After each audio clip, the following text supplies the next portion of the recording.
Before I said good morning, and now it's good afternoon. I hope everybody had a good lunch. For those of you who were here for the first part of our session, welcome back. I see many returning faces. And for those of you who are just joining us for this second part of our two-part session, I'm Janet Peace. If you can't tell, I'm the moderator. I'm with Anew. Anew is a new company formed by the merger of Element Markets and Blue Source under the TPG Climate Rise Fund. So we've been in this space, a couple decades, trying to figure out how to help companies move forward, how to actually create solutions for companies on climate change, because we really believe that companies have to be part of the solution.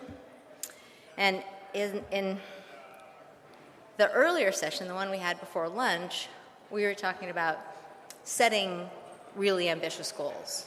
Setting ambitious goals, how do you avoid greenwashing? And we're going to come back to some of that because there's an awful lot of overlap in these topics, right? So this session, we're going to talk about how to achieve those net zero goals, because it's not easy.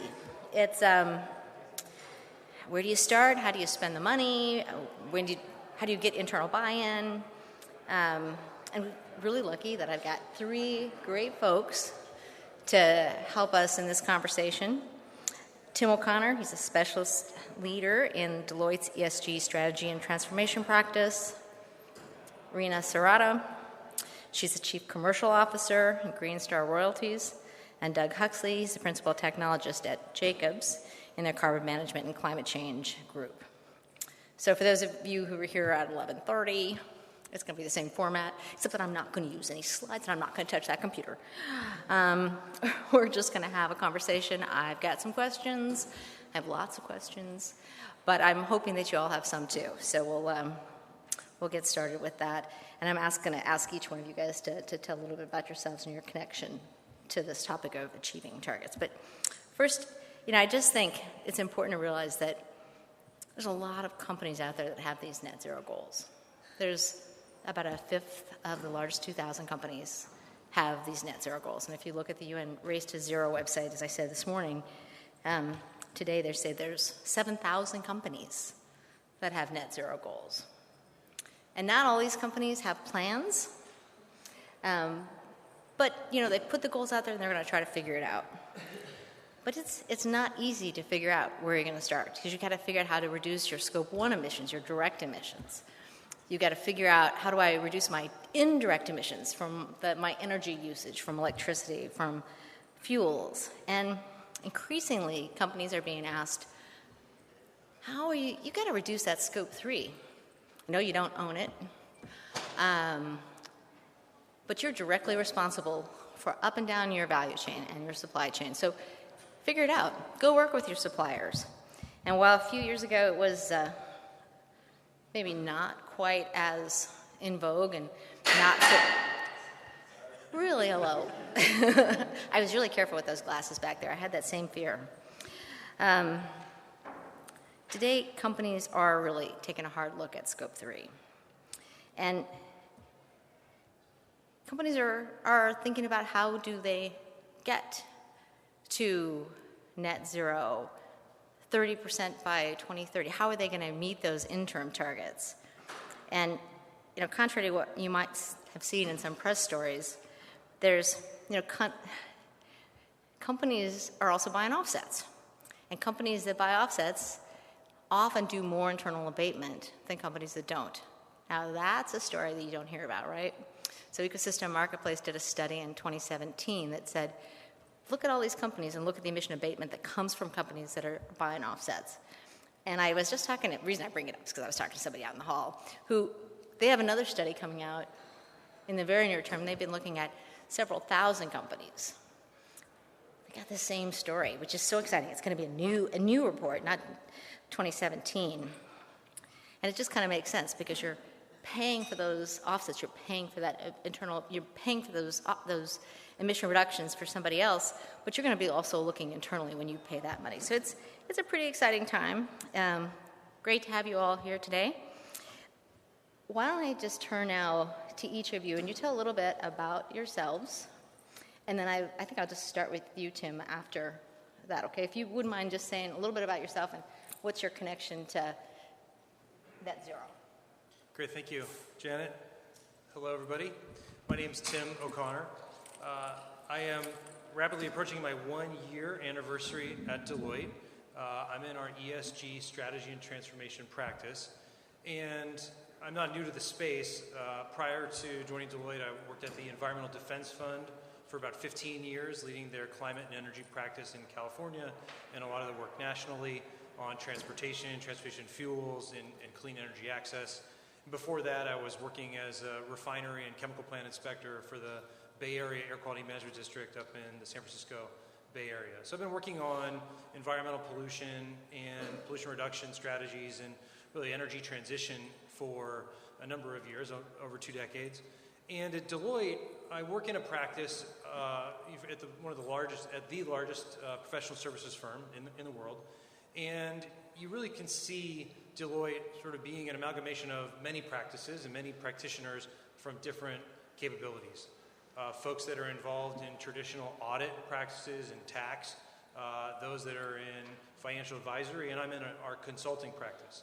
And people from these different capabilities come together in ESG strategy and sustainability and climate and equity, really to bring a breadth of different experiences to clients that are looking at the ESG journey and the transition, many of them, to net zero.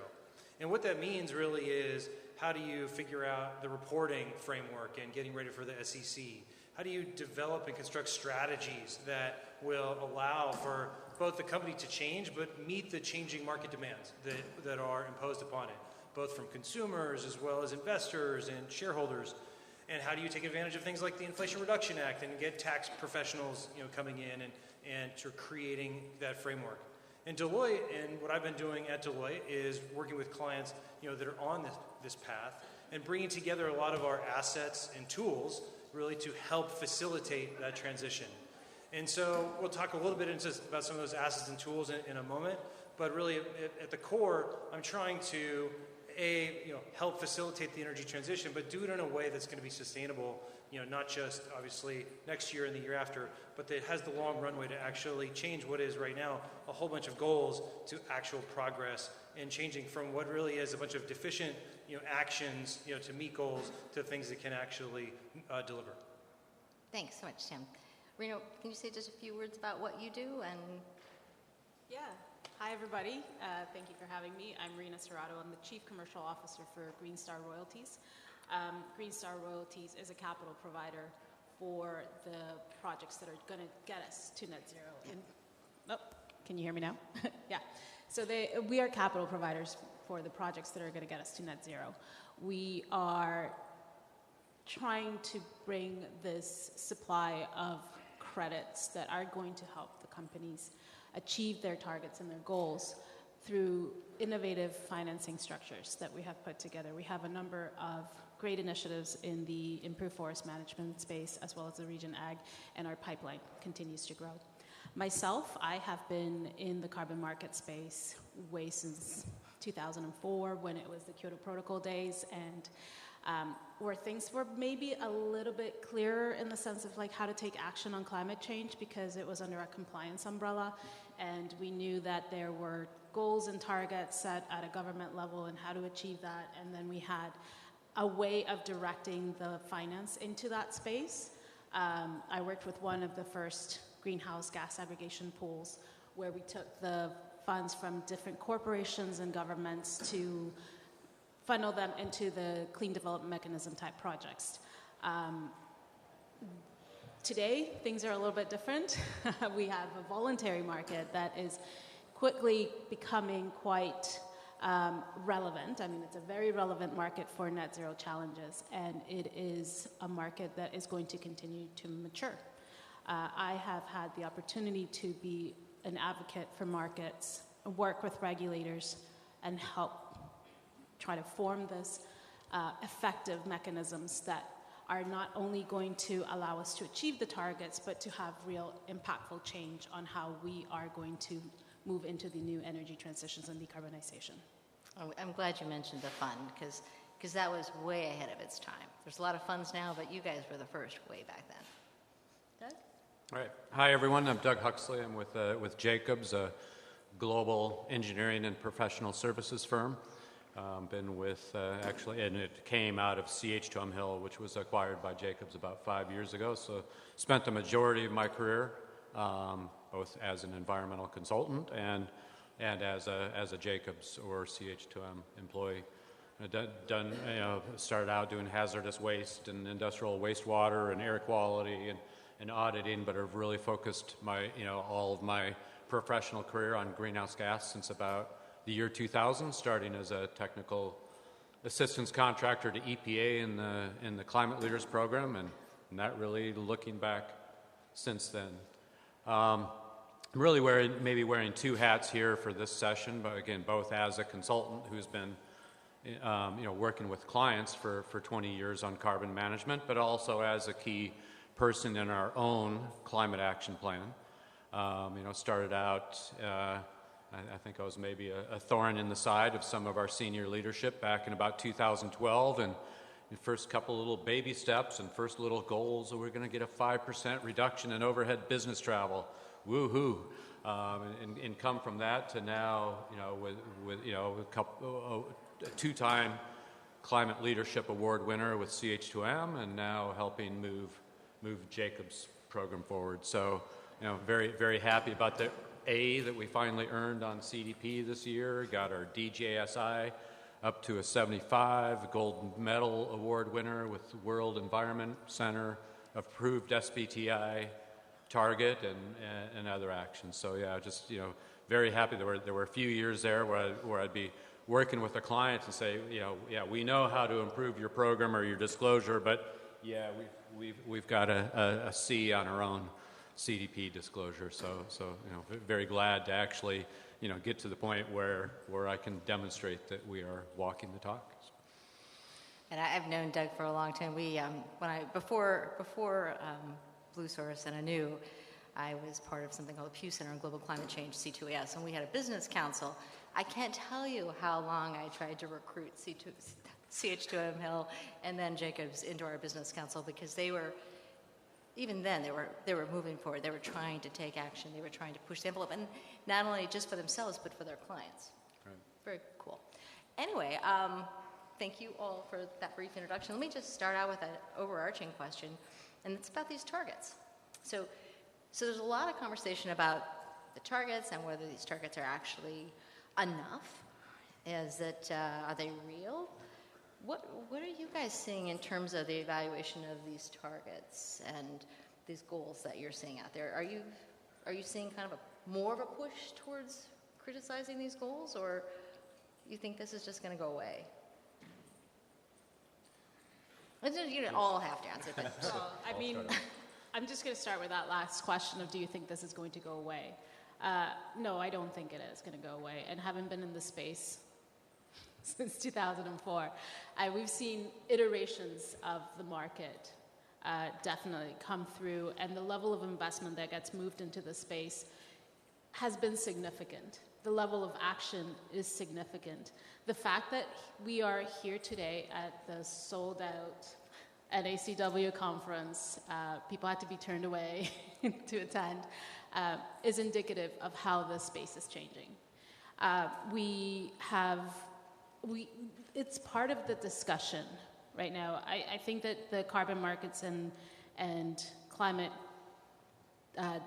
discussions have gone from, it all started with UNFCCC and having these conversations at a government level, and how are we going to act and what are we going to do, and let's create these market mechanisms, and people and companies coming and participating into this. And then it has also now moved into a real conversation. I remember, even just speaking to my kids know about climate change, and everybody wants to take action on climate change. And by that alone, and by the fact that we're also starting to measure a company's worth based on their investments and their climate disclosures and their climate exposure, it's not going to go away. And their Dow Jones Sustainability Index and their CDP scores. And what do you think, Tim? Do you think that this is kind of a... Well, I think what we've seen is, some folks starting to look at the anti-ESG backlash, the sort of the movement against sort of the woke agenda, and this question, like, is there a backward step coming? Is this too far, too fast? And when you look at sort of the changing political environment that we sit in, either in the U.S. or globally, it's a fair question. With the movement in the Trump administration, all questions are sort of on the table. But what we've seen, of course, from Europe, where there are laws on the books that require disclosure of emissions, and what you're seeing from movement in the federal government, that in order to have contracts with the federal government, you need to have climate goals and reporting. What we're seeing from massive institutions and investors, that you need to have this as part of your corporation in order to go out and secure A, more funding, or B, to not be suffering from consumer and investor backlash. I think that you can look at the changing political environment, but see that the rules of the road are clear and that it is continuing to go in this direction. Now, the actions to meet those goals are not yet enough. Deloitte has its own net zero by 2030 goal, and there are a lot of steps that need to be taken to do that. For us, you can imagine where our emissions, it is primarily in our corporate travel. And so how do we meet those objectives when things like sustainable aviation fuel crediting is not yet clear in the market for what we can do to book those credits? And so the pathway to achieving those goals is still yet to be clear, and there's a lot of work being done to do that. But the goals themselves, the progress in this area, the demand for it in the space is only growing. And even if there's changes in the administration from year over year, I think we're going to see also with the SEC rules, and there may be some questions about sort of when those are coming out. We think it's actually quite soon, of course. That's only going to further cement the direction. Terrific. And Doug, do you think that the complaint that companies aren't being aggressive enough on their targets, that they're not pushing forward, do you think that's going to continue? I mean, we've heard Doug and Rina think that it's going to keep going. You're kind of on the front lines. I mean, yeah, I think that there will always be critics for any plan, no matter how good, how strong. So partly, I think we just need to cut through the noise and focus on what's important, and know that we really are doing all that we can to manage our footprint. I mean, 5 years ago, it seemed like no goal was good unless it was an 80 by 50. Now, no goal is good unless it's net zero. Do most of the CEOs and mayors know what they're signing up for? Not necessarily. Am I going to argue with that ambition and that motivation? It's sure a lot better than where we were 10 years ago. So I'm not going to argue with firms setting these goals. But absolutely, I think there's a little bit of a disconnect. There's investment required. There's new technology. There's business shifts. I mean, I don't think most organizations could hit zero today economically. So we're partly dependent on blue sky technology or what's coming in the future. I think for us, one of the main things is just, set the goal, try to figure out how to get there, but don't let the goal be the barrier to the progress. There are actions that can be taken immediately that are obvious. Is there criticism? Well, how much rigor is there behind the plan, and is a net zero 2050 just kicking the can down the road, or can we really see that there's good interim targets and progress? I have a lot of confidence when it comes to engineers. You say, can you do it? And they're like, no, I can't do it. But they say, well, we have to do it. I'm like, oh, okay. Give me a few minutes. I'll come back to you with a plan. I guess you'd call me a technology optimist. But let's talk about the nuts and bolts of how do you actually move forward. And Deloitte has a lot of tools. You guys have a lot of tools. So I'm going to put you on the spot. So do you think that there's all these different tools out there? Do you think that, what do you recommend to a company to track emissions, to even track your scope 3? Where do you tell companies to go when they need these tools? I know you can say we have them ourselves, but what else do you tell them?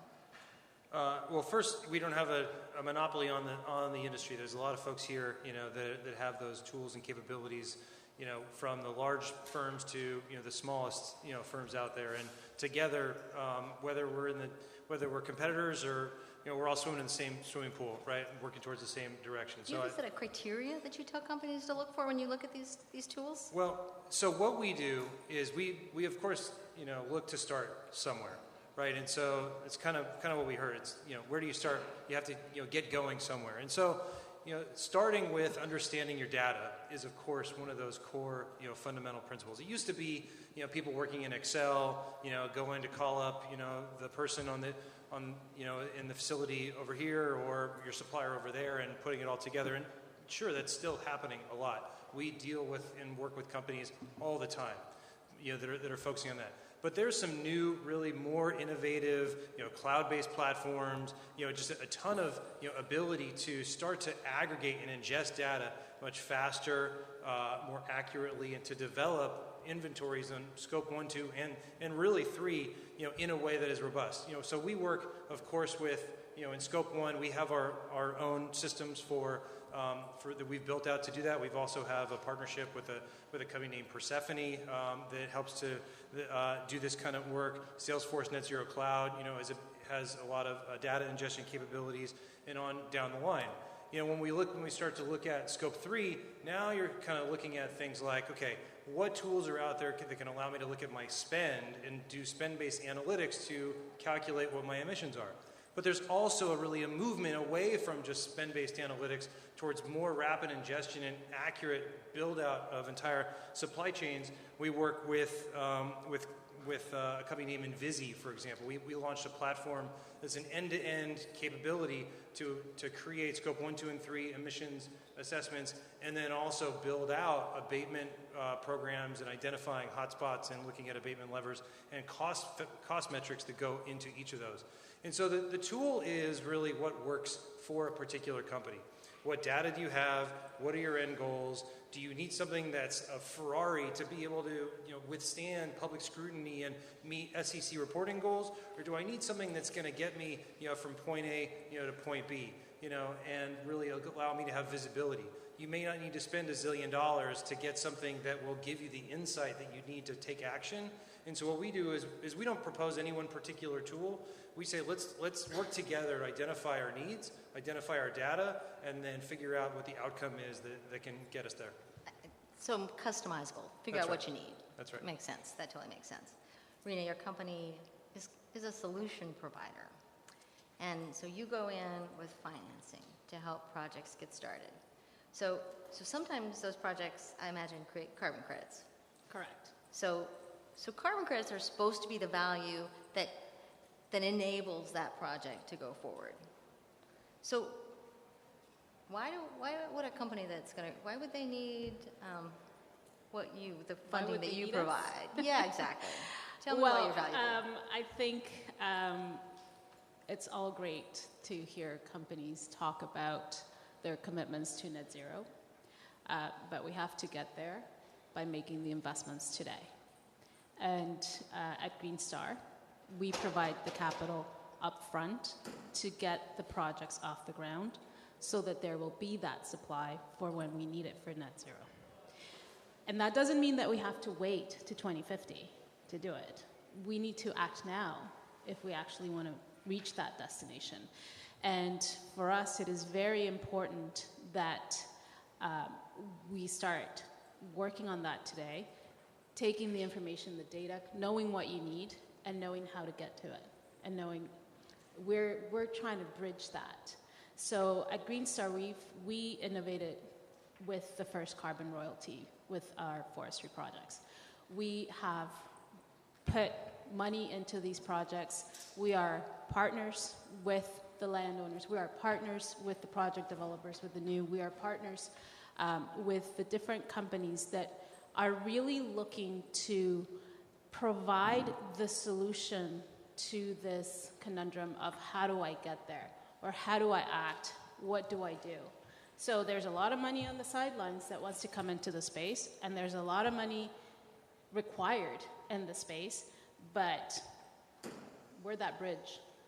And when you develop carbon credits, you don't get the money right up front, right? It takes a while to get the project developed, to actually create the carbon that you could actually sell. So having upfront financing to get it started is pretty important. It is very important, and for us, it's a partnership. It's an alignment.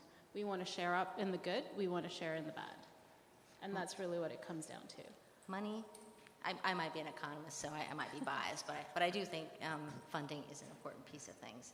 Hey, Doug, sticking to the subject of financing, I read somewhere that you guys put out basically a green bond.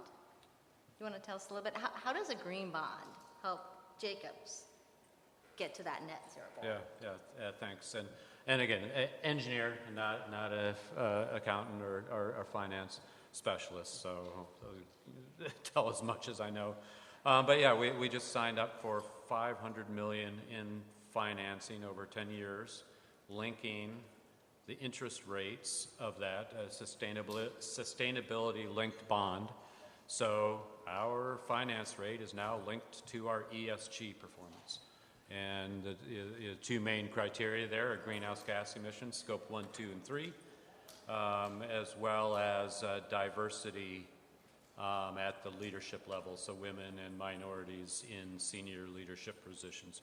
We've got hard metrics on both of those now, and and the bond actually. I mean, we just set our SBTI target, and then we actually had to raise the bar on our carbon reduction goals for the sustainability-linked bonds, so both numerically and then in terms of the type of oversight that we have to get there. So, how does that help? I mean, obviously, it's not kind of a direct cause and effect to financing of the things that we need to do to reduce our footprint, but I mean, obviously, this got a lot of scrutiny at the C-suite level before we signed up for it. Everybody wanted to understand then what are our strategies, how are we going to get to those targets, and of course now that our team says, well, we need money to go pursue this project or sustainable aviation fuel or whatever we're trying to do, well, we've certainly got the CFO's attention. So everybody realizes the importance of this to the firm, and therefore there's a better ability to get the various business groups to actually ante up so we can go do these things. So I'm going to keep you on the spot for a minute. Sure. And this morning I asked Edwin Mankinga from Enbridge, how did you get to that net zero goal? When are you going to update it? But you talked a little bit about that. Can you just kind of elaborate on how Jacobs, a giant global company, came up with a net zero goal? Did it take a lot of internal conversation? Did you have working groups, or how did you actually do it?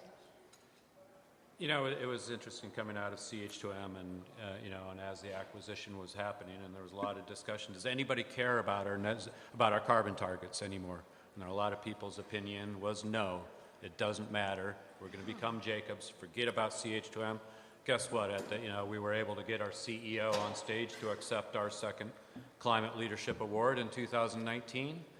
And I think that's part of, we've never really looked back after that. So, I think, he helped champion it. There were a lot of other champions in the firm as well, but we started working on this goal and what do we think is achievable and what's really aggressive. And right in the middle of the process is when the SBTI guidance about net zero came out. And I think originally we were saying we were net zero 2022, backpedaled a little bit, maybe we're just carbon neutral. But really, we were recognizing it might be a net zero 2050, but the senior leadership, wanted to be more aggressive, wanted to be part of it, and wanted to kind of set the example for the industry. So we started settling on the 2040 goal at that point, and then started to establish those interim targets so that it wasn't kicking the can down the road. And then, as I say, shortly after we set that goal was when we started pursuing the SLB, and then even now we're, I think, 50% by 2029 if I got the numbers right, and then still the net zero by 2040, and with the SLB and now it's our entire Scope 3 value chain that we're trying to capture in that as well. So Scope 3, let's talk about that for a minute, because it's hard. And most SBTI companies, those who've taken SBTI targets, have found that their Scope 3 emission obligation dwarfs the Scope 1 and 2 obligation. Now, that's not everybody. I mean, if you're Lafarge Wholesome, your scope 1 is pretty large. But for most companies, scope 3 is huge. So Tim, going over to you again. What kind of challenges are companies facing in that scope 3 world, other than it's being really hard? So the challenges fall in a few categories. Number one is getting the information to know what it is. What is your footprint? How do I accurately quantify, what scope 3 is for my company? There's a number of ways to do it. A lot of the ways that have been done really have been insufficient and also really time intensive. Calling up people to ask for data, and then doing that over and over and over again can be really cumbersome. So now, of course, there's new tools where you can enter in either what you're spending or B, who your suppliers are, that automatically send information requests to those suppliers. We've developed our own tool that also has emissions factors based on suppliers and products sort of across the economy, so they can start to develop it itself. And so things that have automated ingestion is really kind of where the market is going to get better data. One of the other problems is that we think that a lot of the scope 3 inventories are inherently wrong and probably undercounting the emissions, because looking at a true scope 3 inventory would be to go farther upstream than just your suppliers, right? To go to your suppliers. And so now, and going to there. And so what are the raw material inputs, from which I'm building my scope 3 emissions inventory around, and can I actually differentiate between supplier A and supplier B? A lot of spend-based analytics, for example, will say, okay, I'm spending X amount of dollars on a certain, let's say agricultural commodity. Well, we know that some of the ag suppliers that have been, developing carbon reduction practices, like what they're selling is a higher price than those that have not, right? And so in a traditional spend-based analysis, you're treating, essentially all of them the same, but you're spending more in one particular category. So you're actually, in some ways, even disincentivizing the purchase from low-carbon providers. And so there's a problem as well in terms of what's going on with the impact of your scope 3. It's tremendously important because it's how you start to drive reduction sort of outside of your value chain. And it's also important because we're working with folks like tool suppliers or construction services providers. And they're saying, look, the people that we're selling to want to know our emissions so that they can accurately report what they're doing. And that's driving those folks that are in the construction services and tool supply to go change their behavior so that they're engaging in practices that then reduce the emissions that are going into the folks that they're selling stuff to, and that's going into their scope 3. So it's tremendously important because the ripple effect is broad, but it's also challenging to get it right, to get the data, and to get it quickly. Rina, I know you're dying to jump into this because you have a small practice in scope 3 with some of your projects. That's right. The ripple effect. A scope 3 emission might be a scope 1 or a scope 2 for another company. And, that's really something. Just think about that. It always is. Yeah. Just think about what that is that maybe you don't quite know your scope 3 emission that well, but it turns out that was a scope 1 or a scope 2 for somebody else. There's your information. There's your data. So what we have done, the way that we come into the space, is we have a fantastic region ag program where we've actually taken our investment down to the farmer. So we're working with the farmers. And just think of that farm. Just think of when you are flying into NACW and you see all this beautiful farmland below you. Just think of that scalability and just think of all the agricultural products that are coming out of those farms and the supply chain that it affects. Perfect. That's what we're doing. So Doug, you have scope 3 in your goals. We do. So how do you make sure that your suppliers, you can help your suppliers, but maybe another company uses those same suppliers. So you're going to help your suppliers, but somebody else is just going to be I say a freeloader, but a free rider on the value or the money that you're going to help your suppliers. I mean, so how are you dealing with this double counting free rider problem in your scope 3? Are you even there yet? I don't know that we're there, and again, what gets me out of bed on a daily basis, or my decision whether we take a project or not, is there an environmental benefit? Cool. There's a lot of climate change projects out there that do not. So if through our work we've stimulated the industry and we've made it possible for other companies to, fine by me. And one, by the way, I did want to say I got those numbers wrong. It was 70% by 2029 versus 2019. We're So not gonna, substantially we're not gonna quote more aggressive than what I said before. But so what's in that for Scope 3? It's our employee commuting and business travel, part of what we could get our arms around. For our suppliers, our goal was really focused on, I think it's 65% will have approved science-based targets by 2025. So that's sort of, a lot of our supply chain is kind of odd. It's accountants and lawyers and other professional services firms. Really, what's the footprint of that, and what belongs to us? It's a challenging question. So that part of our Scope 3 is more focused on just seeing those science-based targets. I guess the final thing I would say on it is that we recognize that the projects that we do are, major infrastructure programs, long life assets, things that are going to, be emitting greenhouse gases for 50 years. What do we do about that? And it's almost impossible to quantify that, I think, on really a fair basis without cherry picking the good projects and ignoring the bad ones. And what are we really responsible for?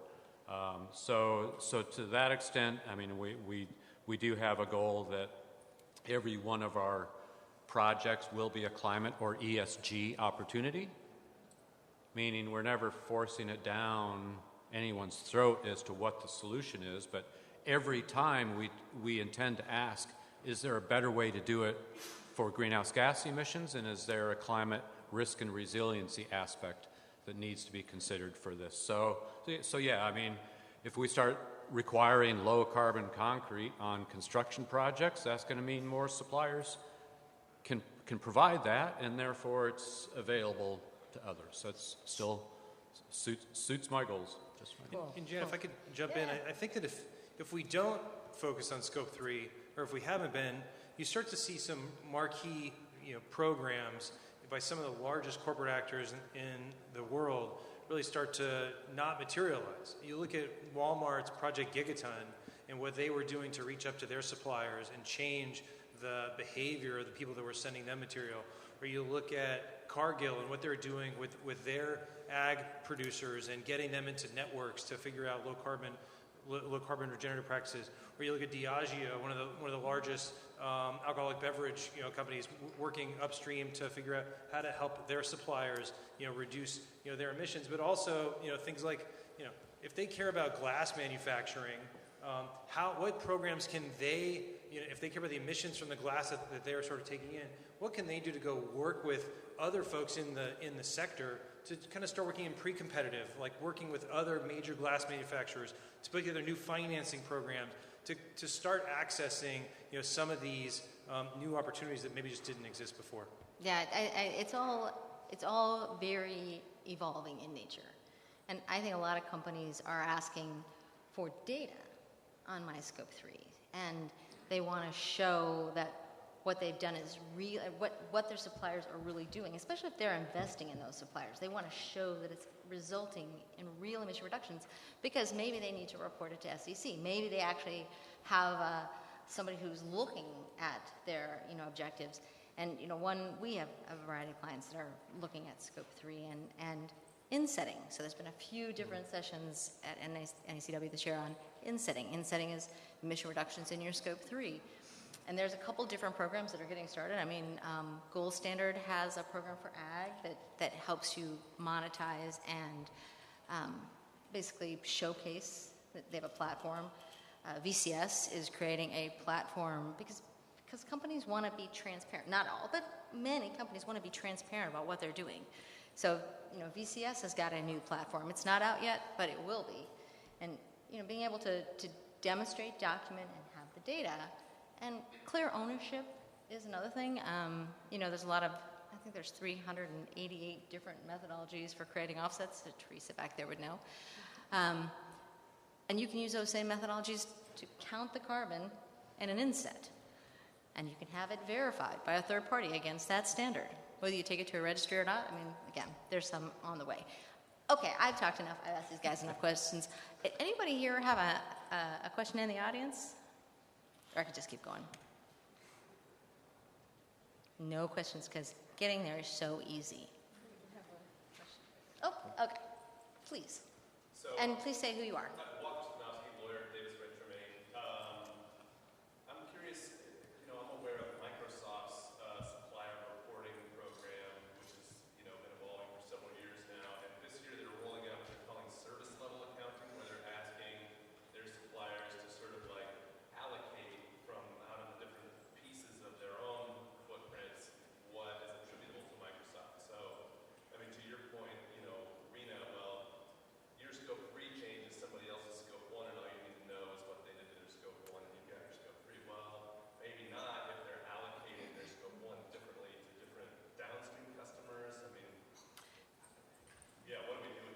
Greenhouse gas accounting is so fun. It's not easy math. That's for sure. But it's a starting point to really, and it may not necessarily need to be accurate at the beginning, but it is the collection of the information and the data that is important. And I think that's going to give us a lot of transparency, and that's going to give us a lot of confidence in what we're calculating, what we're estimating, and how we're going to achieve our targets and how we're going to understand the targets. And EPA has also developed some new emission factor tables for product-based benchmarking that is going into a lot of the national assessments that then are being fed into things like the Microsoft tool, the Salesforce Net Zero Cloud tool that I was talking about has similar capabilities. And this is like the push away from people having their inventories sort of on their computers, doing it based on a person's job at the company to kind of call them up. And when you start to get these tools that can ingest data and use really AI to be able to sort of start to aggregate and pull from a number of different places and reach farther and farther upstream, as we get better accuracy and more rapid and kind of lower cost development of some of this, because it gets at sort of the collective increase of data that can then drive sort of the decisions and move away from the traditional just how much do I spend on products and what are the emissions attributable to each of those. And there's like the greenhouse gas protocol, scope 3 guidance, there's some guidance for how to count. It's nice that they say if you have different scope 1 and scope 3 between your supplier, then it's not double counting, it's not different scopes, but it kind of make your head blow up. It's a very complicated topic area, but it's getting better. And on the complicated topic area, yes, it's very complicated. A lot of companies are coming into the space for the first time. Trust the knowledge that is out there. There's also a lot of noise and negativity and criticism. But if there's criticism, that's because something's being done and something must be right. Yeah, it's kind of like the dog chasing the car, and finally the dog catches the car. Now what do you do with it? Yeah. I always think, we think about climate and it being so complicated. But, I had to pull up some stuff for my taxes the other day. I'm just telling you, taxes are not easy either. And I think our U.S. tax code is, 14,000 pages? So greenhouse gas accounting is challenging. It's new. It's not really new, but we are figuring it out. So I think it's reasonable that there's always ways of looking to make it better and to get more precise. And it's going to evolve. But anyway, other questions? Double counting, double claiming. I think there's a hand in the back. Oh, good, because I can't see. Thank you. Oh, Karen, please. Could you say who you are, please? I'm Karen from Cerrato Solutions. So, World Business Council Sustainable Development kind of goes hand in hand with WRI and GHG.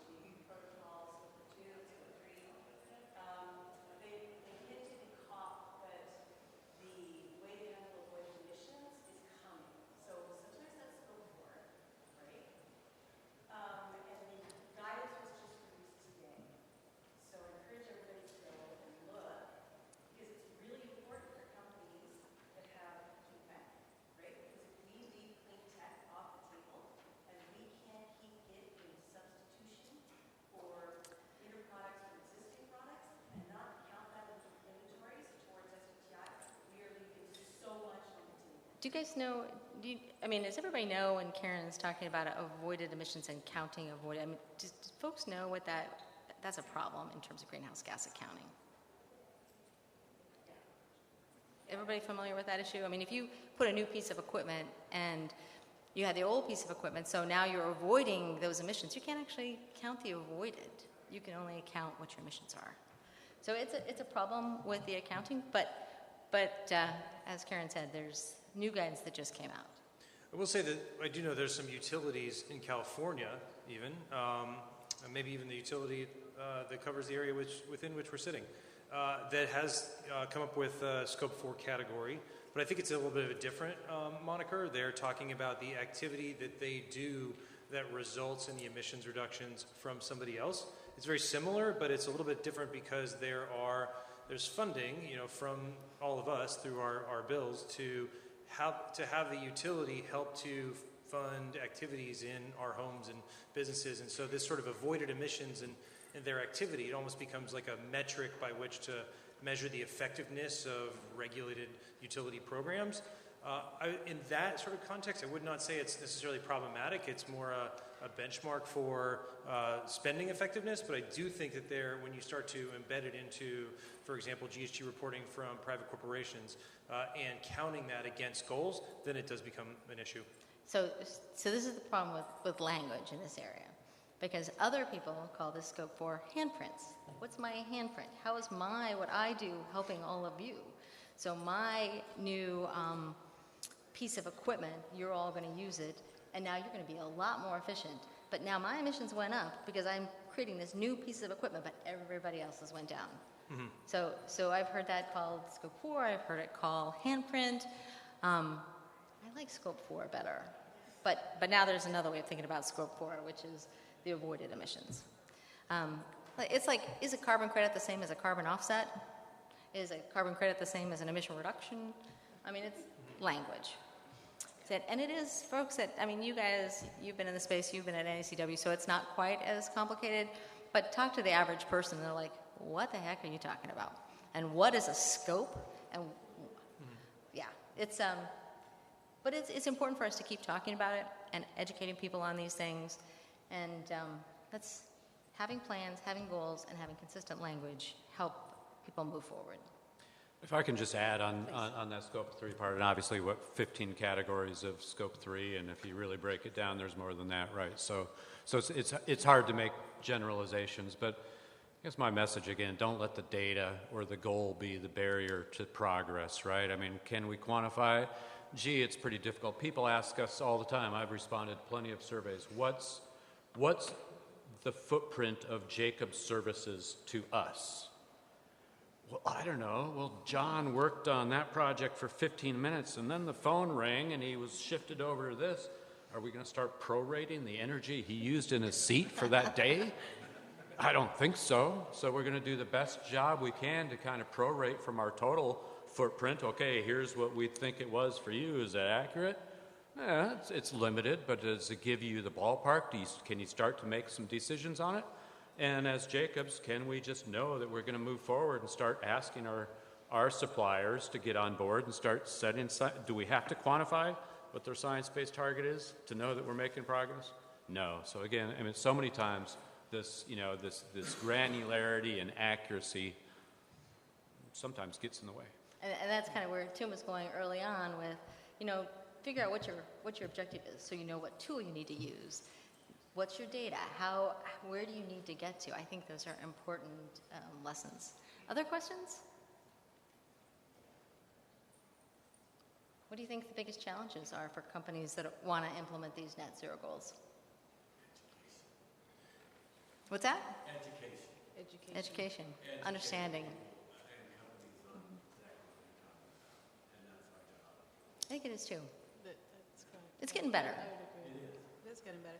And I think education will get, I think there's fear. There's fear to act because I'm afraid that I didn't get it right the first time, and then I'm going to be on all the articles and all the newspapers, and it's going to be bad for me and all that kind of stuff. But,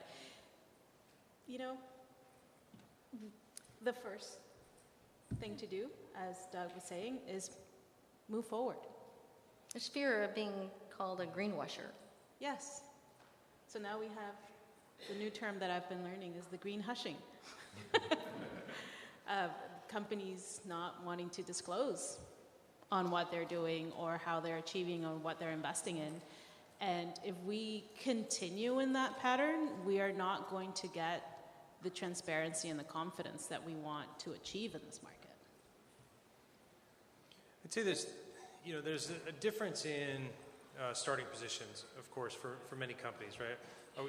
Are we, and based on size and revenue and manpower, sort of like what the level of involvement and engagement on these is. And so when you look at some of the largest companies, here in the U.S. and nationally, they see, a pretty big risk, in terms of not acting. And the benefit of really starting to differentiate between your suppliers, you start to understand where those risks are. You'd start to see that, GHG emissions are really a lost, profit area and an opportunity for savings in many cases. And you kind of start to see the holistic opportunity of, when you build abatement curves, in your supply chain, your portfolio. Okay, here's the best places that I can act. But when you get down to the smaller businesses that really don't have, the money to hire professional services firms to develop their inventory, the ability to really sort of start to ask their suppliers, you start to kind of get at a little bit more of a challenge in terms of the path to net zero and what it means for folks. And so I think that there's a difference, when you look at the level of sophistication, but probably one of the hardest places is, where do I get started on my strategy? And, what does it involve? What is my endpoint? Do I need to have a net zero goal? Or can I just, start to collect my emissions and try to do better? We always tell people, well, you got to start with your footprint. Know what your emissions look like. How do you keep people from, how this whole fear of greenwashing, what do you tell them?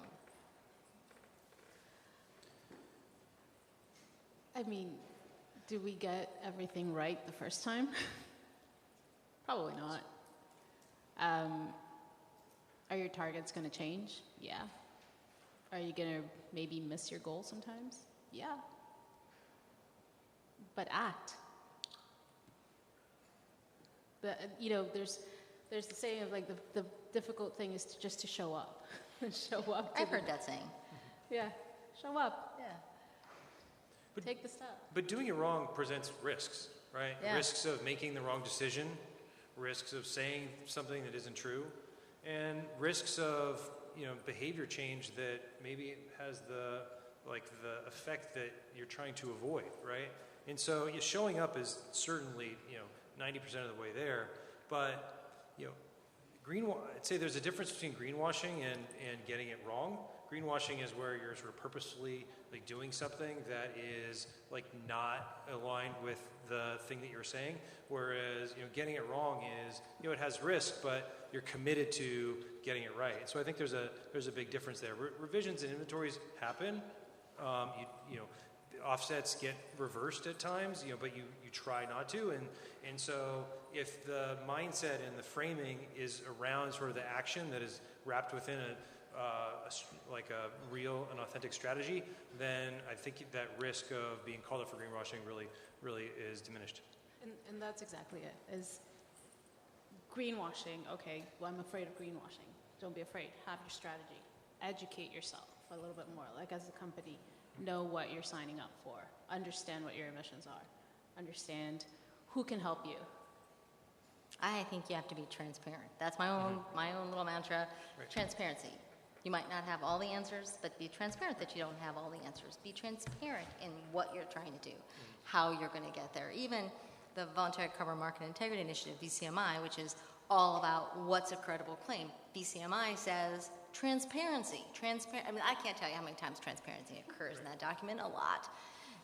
Tell me what your footprint is. Tell me how you're actually going to get there. Tell me what your goals are. Tell me what your governance structure is. That's all the Task Force on Climate-Related Financial Disclosure. And those kind of transparency requirements are only becoming more prominent. Doug, what do you think on greenwashing? I think we're talking here about firms that really are leaders in doing the right things and how to avoid that criticism. There's absolutely there is a lot of greenwashing out there, right? I mean, I had somebody, somebody came and we had this list of liability sites, so kind of contaminated sites, and we've been working with this client on how to clean them up. Request was, hey, we want to make this more sustainable. Bring us some sustainability. It comes in a bottle? Does it come in a bottle? Yeah. Here, let's have some of this. Would you like the large bottle or the small? You know, and so yeah, I mean, I think some of those things should be called out, and there should be a way that we can kind of differentiate between those that are really making progress and those that are not. So, I mean, I think, like we said, though, doing the right thing, knowing that the program is good, trying to be transparent with that, but at the same time, helping make sure we're avoiding some of those more dubious claims. I think opening up the aperture of transparency too is important in this day and age. You look at Smithfield Foods, where I was working with them when I was at the Environmental Defense Fund, and they are using a lot on manure management offsets and GHG reductions. But the local community within which they live, they of course are calling them out for greenwashing in terms of their activity, because they feel that those feedlots in those areas are imperiling their survival. And so how can a company say they're doing better on the environment when locally they're perpetuating something which is a problem? And so, yes, standing on the transparency of the crediting, of the mechanisms for carbon accounting is important, but also opening up the aperture to understand the local impacts potentially of you're having, and being able to say, okay, we're going to take a broader perspective into account. I can't tell you, folks are looking at how to use biogas to decarbonize, for their thermal energy needs, and where should you buy it from, right? Well, take a look at where they're coming from, and if you're not going to be comfortable putting that particular facility on the cover of your ESG report and what people are going to say about it, then you should really start to unpack why, unpack what your liabilities are for doing that. Oh, that's an interesting perspective. I hadn't thought about that. If all of the different standards out there for net zero, et cetera, they often, they talk about the mitigation hierarchy. So start at home before you buy credits. They say be transparent. But most of them, I don't know if all of them because I haven't looked, but most of them also say do no harm. And that's what they're talking about. Outside of carbon, do no harm. It doesn't mean avoid those projects totally. It means understand the risks embedded within them. Yeah. That's right. Yeah. Well, I think we are at the bottom of the hour. Appreciate your attention. Please join with me in thanking our speakers.